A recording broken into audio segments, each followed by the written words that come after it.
Hi friends, welcome back to my channel. ಇವತ್ತಿನ ಈ ವಿಡಿಯೋದಲ್ಲಿ ರುಚಿಯಾದ ಮತ್ತು ಪರ್ಫೆಕ್ಟ್ ಆದ ಉಪ್ಪಿಟ್ಟಿನ ಗುಟ್ಟಿನ ಬಗ್ಗೆ ತಿಳಿಸ್ಕೊಡ್ತಾ ಇದ್ದೀನಿ. ಅಂದರೆ ಉಪ್ಪಿಟ್ಟಿನ ರಹಸ್ಯ ಯಾವುದು, ಹೇಗೆ ಮಾಡಿದ್ರೆ ಚೆನ್ನಾಗಿ ಬರುತ್ತೆ ಅಂತೇಳಿ ಕೂಡ ಈ ವಿಡಿಯೋದಲ್ಲಿ ಕೆಲವೊಂದು ಟಿಪ್ಸನ್ನು ತಿಳಿಸ್ಕೊಡ್ತೀನಿ. ಖಂಡಿತ ವಿಡಿಯೋನ ಲಾಸ್ಟ್ವರೆಗೂ ನೋಡಿ. ಈ ರೀತಿ ರುಚಿಯಾದ ಉಪ್ಪಿಟ್ಟನ್ನು ನೀವು ಕೂಡ ಮಾಡಿ ರುಚಿ ನೋಡಿ, ನಿಮ್ಗೆ ಖಂಡಿತ ಇಷ್ಟ ಆಗುತ್ತೆ.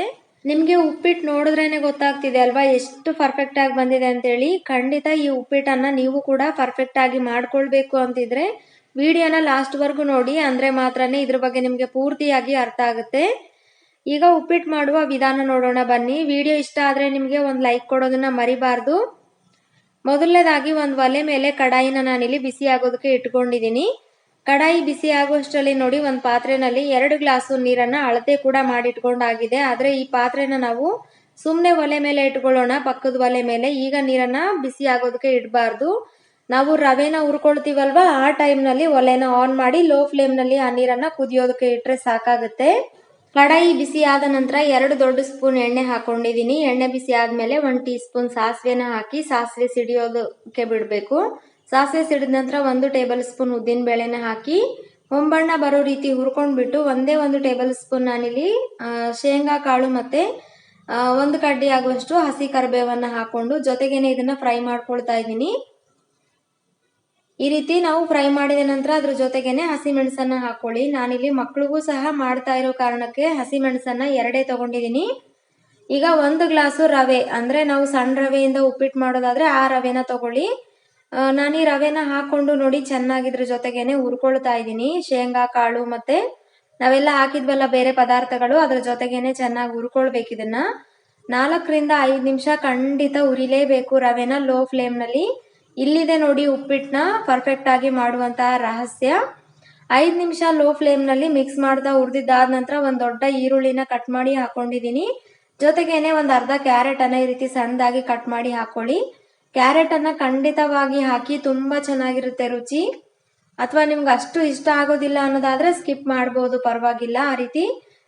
ಈ ರೀತಿ ಒಮ್ಮೆ ಖಂಡಿತ ಮಾಡಿ ನೋಡಿ, ತುಂಬಾ ಚೆನ್ನಾಗಿ ಬರುತ್ತೆ. ರವೆನ 5 ನಿಮಿಷ ಹುರಿದಿದ್ದಾದ ನಂತರ ಮಾತ್ರನೇ ಕ್ಯಾರೆಟ್ ಮತ್ತು ಈರುಳ್ಳಿನ ಕಟ್ ಮಾಡಿ ಹಾಕೊಂಡು 2 ನಿಮಿಷ ಹುರ್ಕೊಳ್ಬೇಕು. ಈ ರೀತಿ ಮಿಕ್ಸ್ ಮಾಡ್ತಾ ಹುರ್ಕೊಳ್ಳಿ. ನಾವು ರವೆ ಜೊತೆಗೆ ಈರುಳ್ಳಿನ ಮತ್ತೆ ಕ್ಯಾರೆಟ್ ಅನ್ನ ಹಾಕಿ ಹುರಿಯೋದ್ರಿಂದ ಉಪ್ಪಿಟ್ಟು ತುಂಬಾನೇ ಸಖತ್ತಾಗಿ ಬರುತ್ತೆ.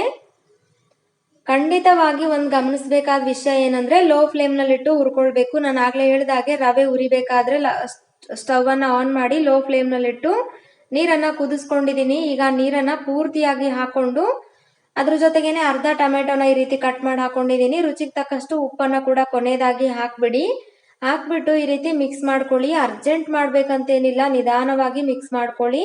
ಯಾವುದೇ ರೀತಿ ರವೆ ಗಂಟಾಗೋದಿಲ್ಲ.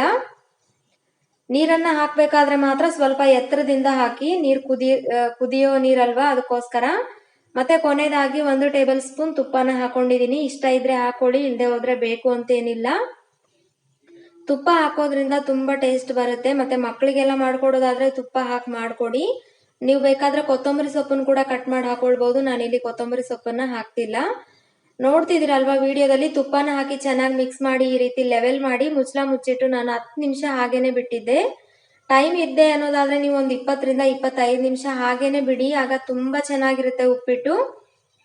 10 ನಿಮಿಷ ಮಾತ್ರ ನಾನು ಬಿಟ್ಟಿದ್ದೆ. ಮಕ್ಕಳು ಹಶ್ವಾಗ್ತಿದೆ ಅಂತಿದ್ರ ಕಾರಣಕ್ಕೆ ನಾನು ಉಪ್ಪಿಟ್ಟನ್ನ ಬೇಗ ಸರ್ವ್ ಮಾಡಿ ಕೊಡ್ತಾ ಇದ್ದೀನಿ. ಈ ಸೈಡ್ ಇಂದ ನಿಧಾನವಾಗಿ ಮಿಕ್ಸ್ ಮಾಡ್ಕೊಳ್ಳಿ. ನಿಮ್ಗೆ ವಿಡಿಯೋದಲ್ಲಿ ನೋಡಿದ್ರೆ ಗೊತ್ತಾಗ್ತಿರ್ಬೋದು. ಉಪ್ಪಿಟ್ಟು ಏನಿದೆ ನೋಡಿ, ಪರ್ಫೆಕ್ಟ್ ಆಗಿ ಬೆಂದಿದೆ, ಯಾವುದೇ ರೀತಿ ಅಂಟ್ತಾ ಇಲ್ಲ, ಚೆನ್ನಾಗಿ ಬೆಂದಿದೆ ಕೂಡ, ತುಂಬಾ ಚೆನ್ನಾಗಿ ಆಗಿದೆ ನೋಡಿ.